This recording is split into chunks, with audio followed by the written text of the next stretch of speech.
begin our first Sevenfold Path class with calling our energies in, as we are wont to do here, with a little meditation. So if you could bring yourself to center, sit comfortably, spine relatively straight, and as you let your eyes close, focus on the base of your spine, and with your inhale, bring the energy from the base of your spine up your back, past each chakra to the top of your head. And on the exhale, let your energy cascade down the front of your body, returning to the base of your spine.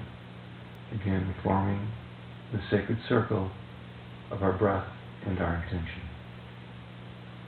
Suggest with this simple act of consciously breathing that you connect all of your energy centers with a dynamic breath. We string the beads together, as it were, of our various energy centers so that they are working in harmony. Dedicate, if you will, the work in this class to openness and clarity in the flow of universal life energy. Imagine that all of your centers are glowing and radiating your love and light to everyone here, as well as beyond to our community and our world. That we serve as beacons for the principles of light and love. And this isn't because we're better than anyone else or have more of it than anyone else. It's because we choose to be. And breathe into your heart and listen to what your heart's desire is for being in this circle together. Know that in our apprenticeship, every day we tune into our guidance, and that the work in this class is to open the channels for that guidance so that it comes in through every one of our energy centers and meets, converges in our heart. And let yourself take a couple of deep comparing breaths and come on back. Okay, the ambiance is set. Our lights are dimmed and the candle is lit and the altar is before us. And just describing the altar to those not here in class with us, the Indian prayer rug has a turkey feather on the west side and a gourd rattle on the south side, and a carved heart with an eye in the center. It says breathe in the center of the altar piece.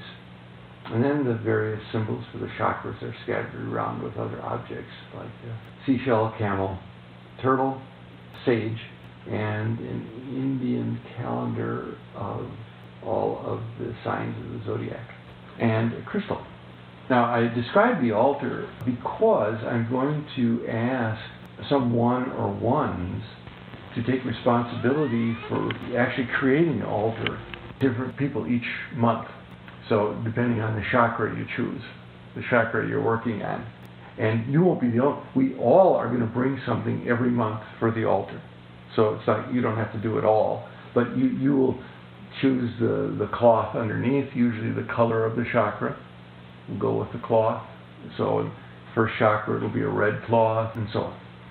And in fact, we all then will bring something on our bodies that correspond to that color of the month. So next month we'll all wear something red. And I'll tell you at the end of the class what it is that you'll be bringing. It will represent that chakra energy. And then you will have your own altar in your own house. And some of you may have that already, or you may not. It does not have to be fancy or elaborate, but I'm going to highly recommend that. But you have some special place that you put your sacred objects on that dedicate your space. It's like you do certain things to call in your guidance, your spirits. And so this altar will be like your radar center. Just help to bring in what you dedicate. And in fact, we're going to do a little ritual today in which we dedicate the space of the property of transformations. It's part of our work today. We're going to actually, weather permitting, go out and bring in some objects from outside, objects from nature, and put them on our altar here. Okay, the purpose of the class is to understand the energy centers or chakras that correspond to major nerve plexi in our body.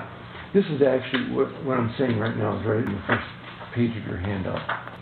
We want to experience how these energy centers positively or negatively influence our consciousness every day. We're going to diagnose the excesses or deficiencies in your energy centers, which could lead to anxiety or depression.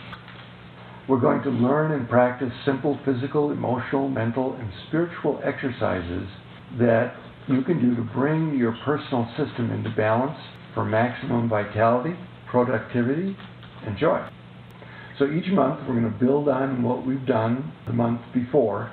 We're starting out at the base, and we're going to build a solid foundation for our temple, which is our body. We're going to use the support of like-spirited companions to stay on course and develop tools which we will continue to use throughout our lives. So the chakra system is a map. It's not the only map for our life's journey. It's a map of our consciousness. And I find it a tremendously efficient map. Enough so that we're dedicating a large part of the third year to really studying this map. But it will take you into other maps, measures of consciousness levels and things like this that have been used by seekers from time immemorial. But this one has been developed over thousands and thousands of years. So it's got a lot of energy behind it. It represents the spectrum of the rainbow. If you look at the chakra system, starting with red at the base chakra, and orange and yellow and green and blue and indigo and violet, you find the same thing if you put sunlight through a prism. So, there's something natural about this. There's something here that's reflected in all of nature. Because what happens when you take red light and orange light and yellow and green and blue and indigo and violet and put them all together? White light, right? And so our energy centers in our body, representing each of these lights, when they are working in harmony, produce clarity, produce a white light. Chakra actually is a Sanskrit word for wheel. Now, our official textbook, The Sevenfold Journey, is written by Anodea Judith, and she's got several other books, one of which I brought, but there are others too, which I have here. And in one of the books, she goes into detail about the origins of the words and things like this. But suffice it to say that it's not just mythology, it describes experience. So the energy centers, as you become more and more sensitive to them, are describing a way that energy is moving in your body. So it moves in a circular fashion.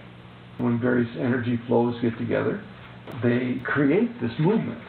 And the movement of these energy centers is experienced as our sense of being in harmony or out of harmony in life.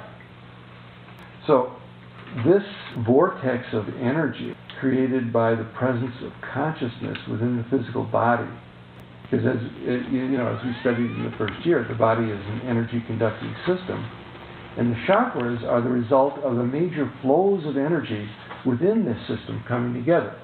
Now, we have major energy flow going on Earth right now, creating a huge vortex in the Atlantic Ocean. When energies come together in the right combination and create that kind of a vortex, it's very powerful.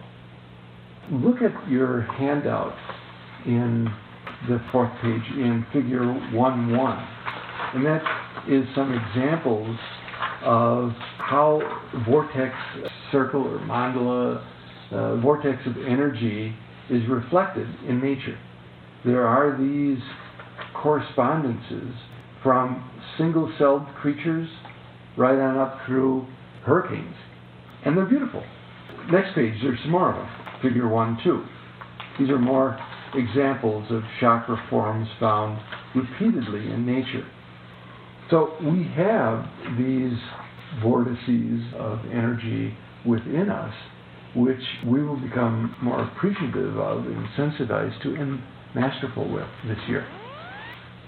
Now, you might say, well, this is great if you're a Hindu or if you're interested in a cosmology that's foreign to Westerners, and a medicine perhaps, or a system of body energies and healing that we don't have here. Well, this was not just dreamed up because it's beautiful. Now, if you look at your next handout 1-3, you see that where these chakras are located actually correspond to major nerve plexi in the body. So your whole nervous system is reflecting where major energy centers are. We don't have to operate with, well, there's the Western idea of medicine and energy, and then there's the Eastern, and they're on two different planets. They correspond to different maps used for our body and how consciousness creates our body. How consciousness is influenced by our body. So the chakras are centers of organization for reception, assimilation, and expression of life force energy. They are chambers in the temple of the body. And the exercise that we did in the Living Your Purpose course last Monday, where we started to install various energies in our energy centers, reflect this way of looking at the chakras right here. There's space that we hold our sense of security in, and maybe have a guardian of that sense of security as represented by a guide. And then we have a guardian of the sense of our fluidity and our connectedness with others in relationship and our sensuality, and that's represented by a different guide. And again, I've been working with this, it's everyday part of my life right now. So I didn't tell you this when we were doing it on Monday night because I didn't want to confuse you or get you. But now I have both a male and a female guide for each chakra. So I pick out both a male and a female guide for balance in each chakra. Chakras are stepping stones along the central channel that connects heaven and earth, mind and body, spirit and matter. So right up the spinal cord. It's like connecting heaven with earth. It is your personal rainbow bridge. So in understanding the centers on the map that we call the chakra system, it's essential to learn about the highways that connect them. Truthfully, I'm not going to focus on that a lot during this year. But the references that you have will allow you, if you are interested, to study a various in-depth areas of the chakra system. But we're going to hit the main highways instead of all of the byways and side roads. We're going to hit the main highways this year because that's what we want clear. So there are thousands of what are called nadis, or inner pathways, but there are four major highways. There's the highway of liberation, going up the side of the spine, and the highway of manifestation, coming down the other side of the spine. Or some will see them as intertwined, as in figure 1-6. And you've always seen that symbol for the medicine, for the doctor, the snake, and they go like this. Well, that's a concession to the experience that we do have two major highways. And the highway of liberation is that which frees us from being bound by the body or feeling like we are trapped in our body. We're able to pray. We're able to reach for the stars. We're able to extend our energy upward and open the heavens for guidance.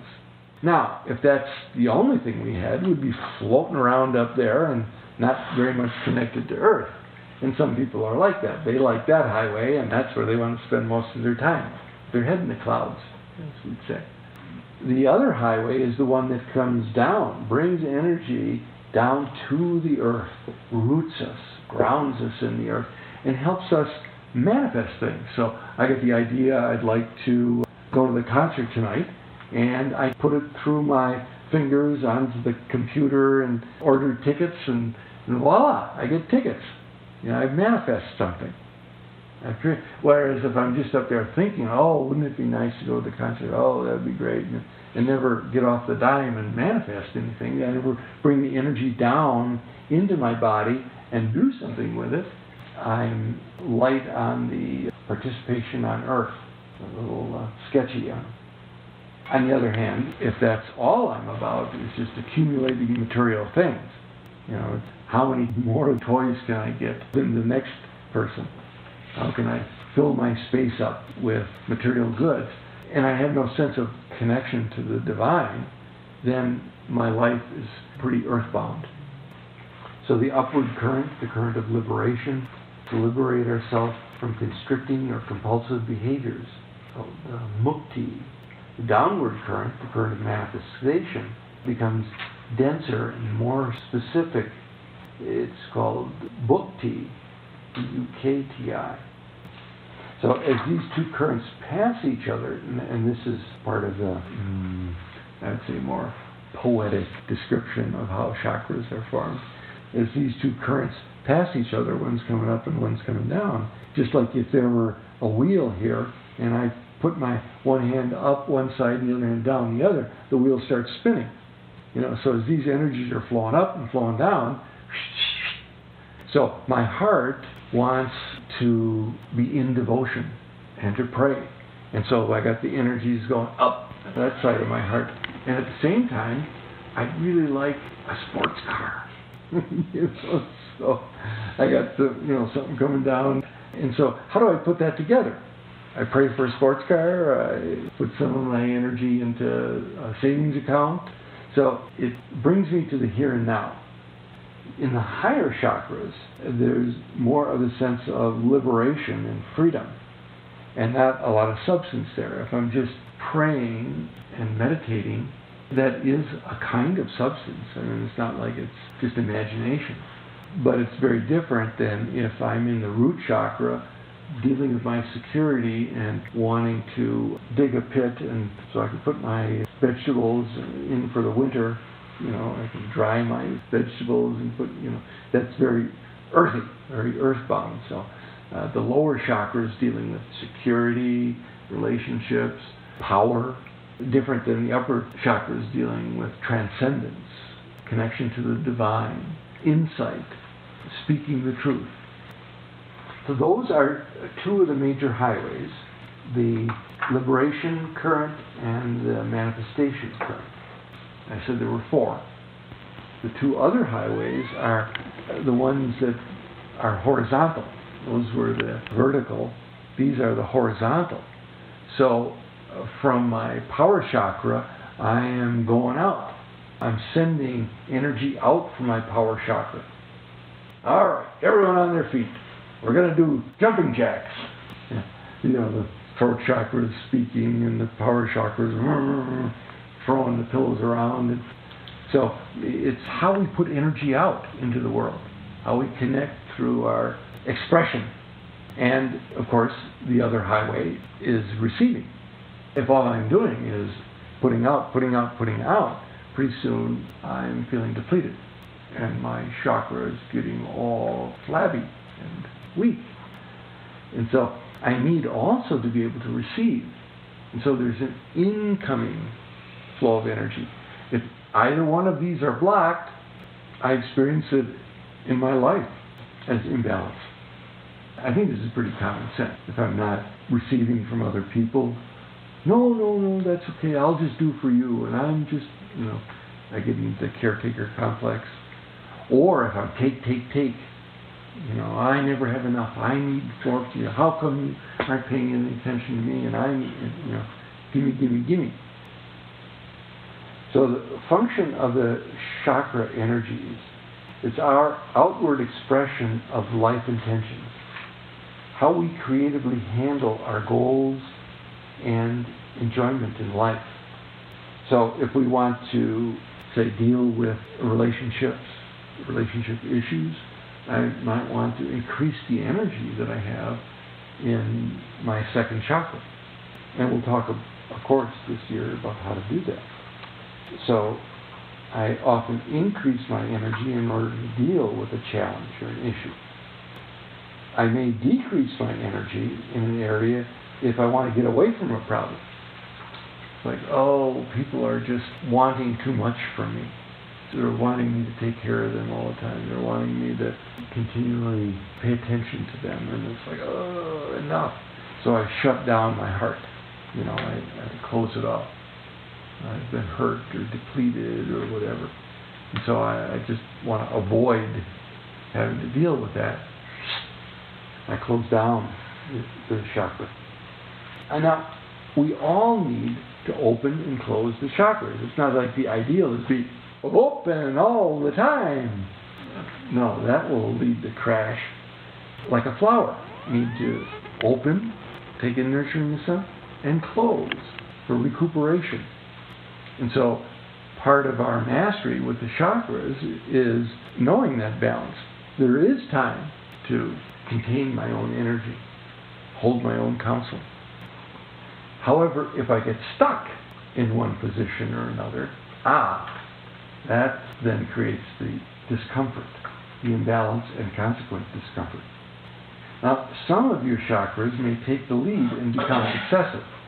I'm a good talker, so I'm just blabbing all the time, and and my heart isn't very open, so I'm not noticing that people are doing their shopping list, while I'm talking to them, or they're on their computer, it's like, that's irrelevant, I just want to talk your ear off.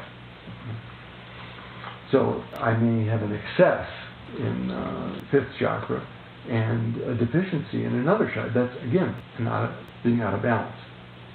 Now, interesting, it's possible to create both excessive and deficient characteristics within a single chakra. Like people who surround themselves with people, yet feel very alone. So part of them is really making connections, and another part is isolating. So exhibiting characteristics both of excess and deficiency. This balance that we have, the excesses and deficiency, affects our health.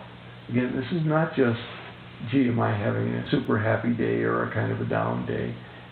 Carried on over a period of time, it affects our physical organs. So look at the next handout, 1.8, and you will see where some of the diseases or problems in the various parts of our body may come directly from excesses or deficiencies in our chakra system. We will be assessing in ourselves the aspects that need to be balanced.